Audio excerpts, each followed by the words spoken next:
Okay, whenever you're ready. Good afternoon, and thank you for being here today. This is the Center for Work and Family Life, Thriving Thursday, and we are launching this new year on the first Thursday of each month to really share with you, ideas for health and well-being, and to really support us all as we further along on our venture looking forward. I have titled often, this is Living a New Outlook. We are in an extraordinary time where we are growing and learning every day. And so as we venture into this new year, I think we are hearing pretty often that message of hope. And that hope is really what we're bringing to our new outlook as we move forward. So our thought for the day is from Emily Dickinson, and it is, hope is a thing with feathers. It perches in the soul and sings the tune without words and never stops at all. And I sort of visualize this relentlessness, this perseverance, this sense of energy and spirit moving forward. And that's what we're doing in our culture here at the university, where we're achieving our excellence with integrity and diversity and inclusion and well-being and using accountability and open communication. We really are building that momentum. So let's go forward and think about, well, how do we want to refuel? How do we want to further this progression forward? So, thank you for doing that. So refueling our strength with grit. This is really the source of what we're going to talk about. Grit came from that concept that was researched by Angela Duckworth, who was from the University of Pennsylvania. And she coined this phrase and felt that it really captured what was it that really propelled and created achievement in education, in our career life. And so we're going to utilize what she has learned from this and share it along the way. And as we've talked about in the past, we know that if we're going to have perseverance and we're going to have, that energy to go forward and endure, we need to connect with our positive replenishment. And we've said and we've heard in many different arenas that it is compassion for ourselves and others. It is respect for ourselves and others. It is kindness for ourselves and others. Integrity for ourselves and others. Caring for ourselves and others. And hope. Hope for all. So this is where we begin to replenish and begin to see, how do we actually live these values? How do we want to bring them into our way of life? So the goal today, we're going to talk about endurance, because part of the grit is resilience. She found that there were some key elements in what it was that helped us with being able to move forward in a positive way. Perseverance, hardiness, ambition, self-control, a need to achieve. So many of these things you can find out about. She has great TED Talks and a book that you can fulfill. But I want us to begin to think about, how and what is that in yourself? Where do you find that? So I want us to begin to look at how we tap into that powerful desire and passion, because that's really in the fuel of what we do. So take a moment and think about something that you just did not give up on. It's really about how we connect with what is that propelled you forward, that no matter what, you were going to fulfill. And when you think about that, consider, how did you keep going? How did you persevere in those moments? How did it happen that nothing got in your way? of fulfilling that. And even when you knew there might be challenges or that it would be hard, you would go forward anyway, and you would continue to persevere. Now I'm going to give an example, and it's kind of a lighthearted one, and I will beg forgiveness from Julie for my choices. But when I first got to LA, I heard about the Donut Man, and I heard about these amazing strawberry-filled donuts that were incredible, and that I just thought, wow, I really have to experience this. Is really, true LA, and I wanted to learn from that experience. So I just decided I'm going to have to find this and experience what this is about. And so I knew, okay, I was going to have to face travel, and it was in the season of the year when it had started becoming quite warm, and we had started the pandemic, and we were in this environment. So I knew we would have to face travel, and yes, upon arrival, there it was, a very long line in the bright sun, and we had to wait, and we had to have our good social distancing. And so yet there was that belief that I needed to experience this from LA, and therein discovered. And what was it? That there was some positive things there. There's camaraderie in the line. There's space that are acknowledging that you need from one another. It's realizing that you're all seeking the same enjoyment. And there was something about that. And it kept our optimism. And finally, we had patience for letting the next person in line get as much as they wanted to have in order to fulfill what they needed, because it would soon be my turn.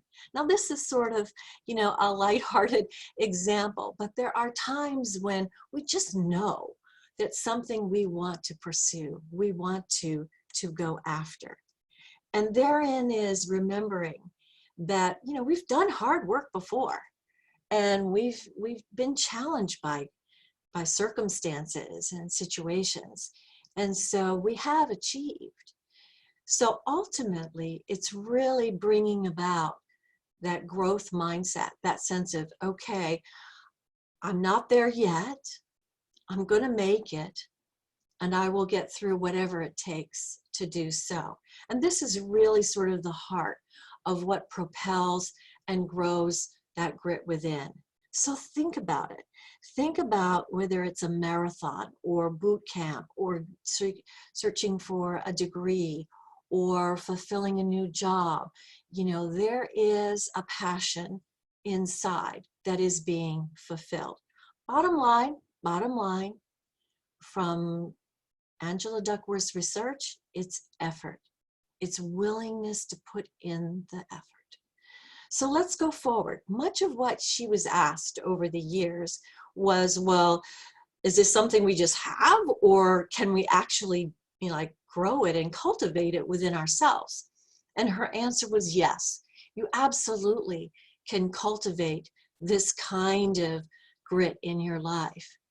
So these were those elements that helped to really grow and cultivate that. So again, let's take a moment and think about something that starts with pursuing your true interest, your true passion, what you really, really love. If there's something within you that you just know you are going to go for it, no matter what. And many elements of that discovery happen. It can be travel, it can be culture, it can be art, it can be family, it can be experiences.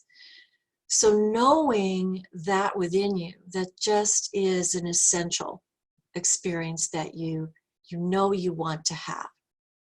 And comes with, a belief in yourself, that with that kind of focus, that you will make it so. So that's part of launching. Where do you want to put this energy? Knowing that you have something within, your forte, your signature contribution.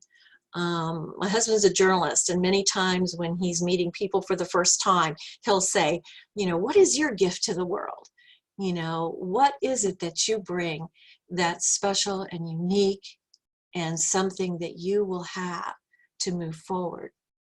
So like anything, encouragement to practice. Once you have really landed on what this means, how you would want to move forward, it really is about building the practice.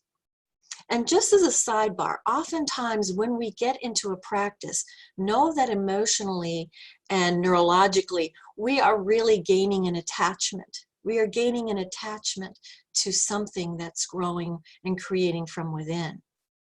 So that you really are going to see that those steps forward to it are an accomplishment. They're a priority.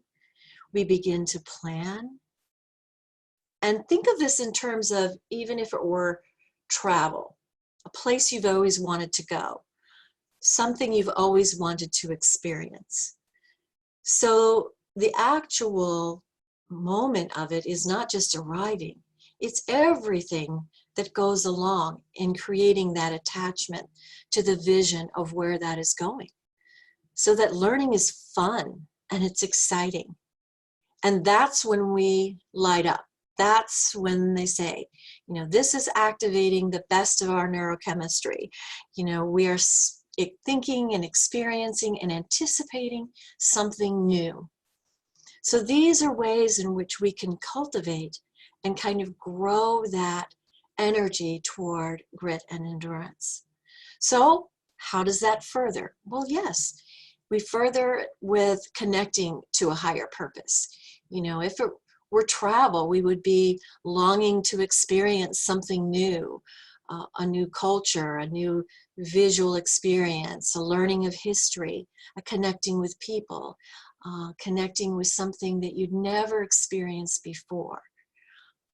The Greater Good Science Center encourages us to find our visual awe. How can we create something new that creates something that energizes and gives us a sense of awe? So our values come through in that. It means we're willing to have courage for adventure, or openness to learn from others, or appreciate not only our own talents, but that's of others, and connecting with things that we want to do. We visualize an outcome and imagine, wow, what that would be like to be there. I think we've all done that when we've gotten through school and we've thought, okay, when I'm finished, this is what I'm going to do, and this is how it's going to happen. And we know along the way that there still may be some challenge, but that's where we cultivate the hope. We really take that challenge, and we know there'll always be a solution. Sometimes a solution that is an unexpected benefit, or something we didn't know would be even better. So it's actually letting ourselves fulfill that positive thinking, that sense of optimism, that we're going to be propelled forward to what is possible. And therein, what happens? We have an adventure, we have an experience, we create an accomplishment, and there we share our story. And I really think that's sort of more the way we complete this, because we are social, we are a part of community. And from the beginning of time, we're always sort of telling our story. Let me tell you what happened. I had to do this, and I went there, and then I found that. And we create connection and empathy from sharing our story. One of the most inspiring sort of sources for that is StoryCorps. If you've ever heard about that through National Public Radio, StoryCorps tells great adventures of families. And it's a really lovely way of saying, yeah, we're all connected. So as we move forward, how did this concept of grit grow?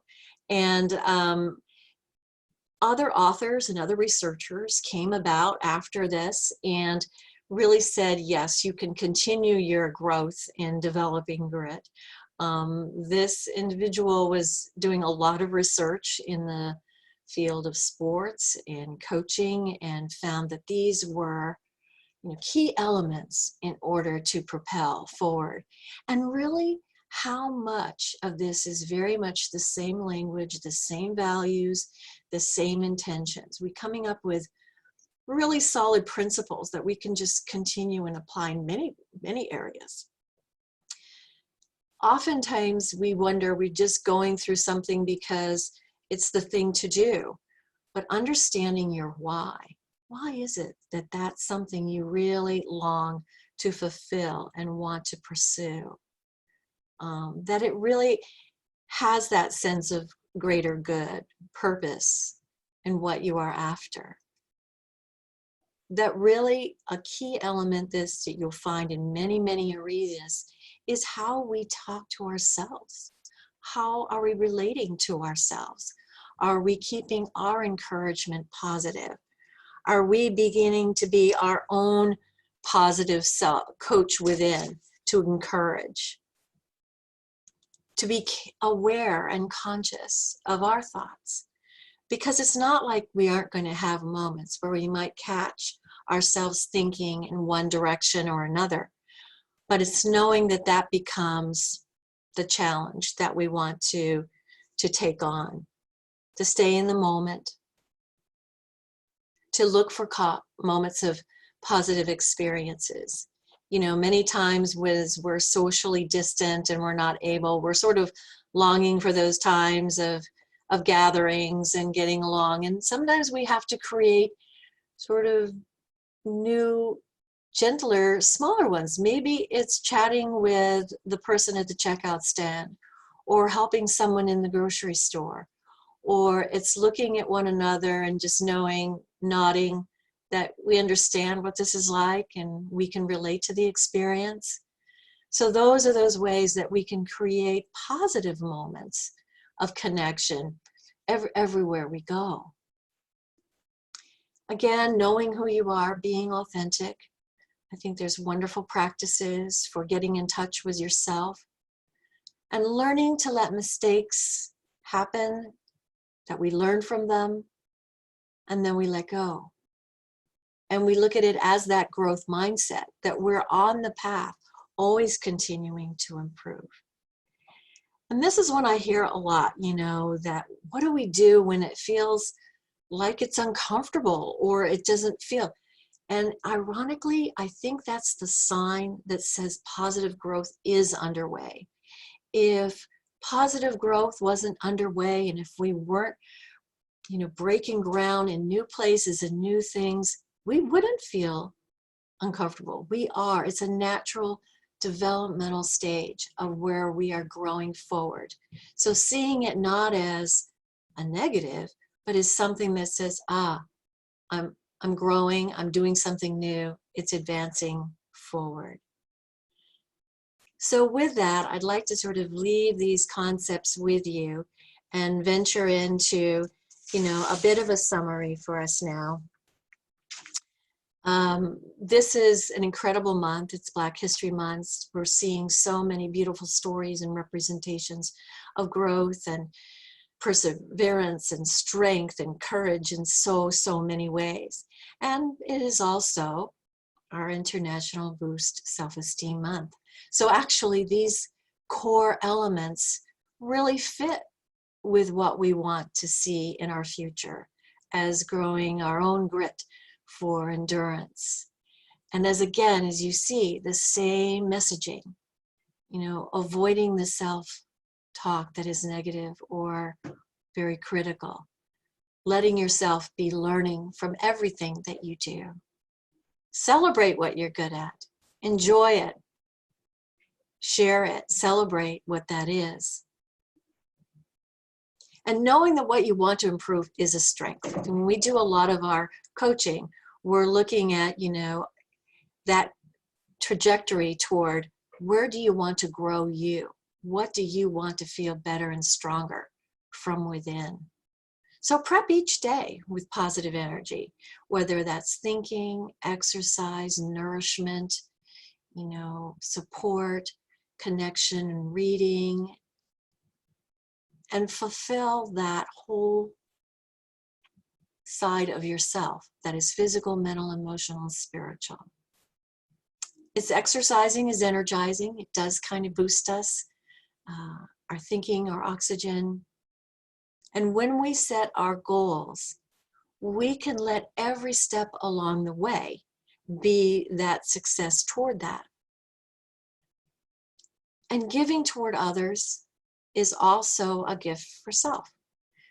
Complimenting others, noticing the positive, seeing that even in the midst of something that was challenging, there was something positive that could be recognized and acknowledged.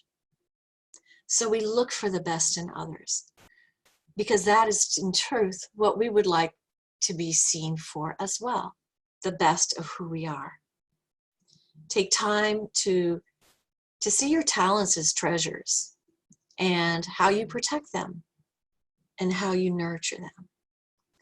So I've done a lot of sharing, and I'd like to open up if anyone has any thoughts or comments or points of they would like to share along the way. We have a few things in our chat, and if Susan wants to share what they are, we can read them.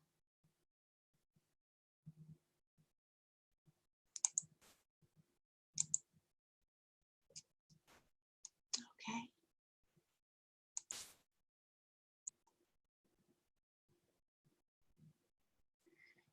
If we don't have anything, please don't hesitate.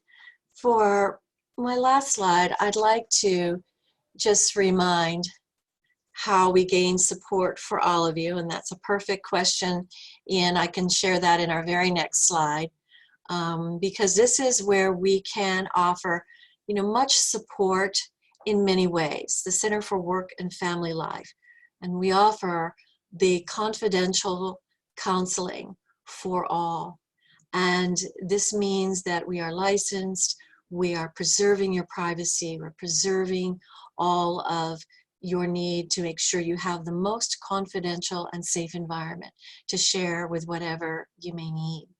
So again, never hesitate. Call if you have questions. Ask whatever you might need. Never too early, never too late. These sessions that we have are cost-free. We are an independent benefit, and we are conducting all of our sessions on Zoom and by phone right now. And certainly in time, as we might venture all the ways back to this, we can anticipate a time when we can meet face-to-face again. Go on our website. We have wonderful wellness talks. We have Parent Connect with one of our counselors, Jessica. We have webinars coming along with our well-being coordinators. So we really hope and encourage that you reach out anytime for any reason. We will be there.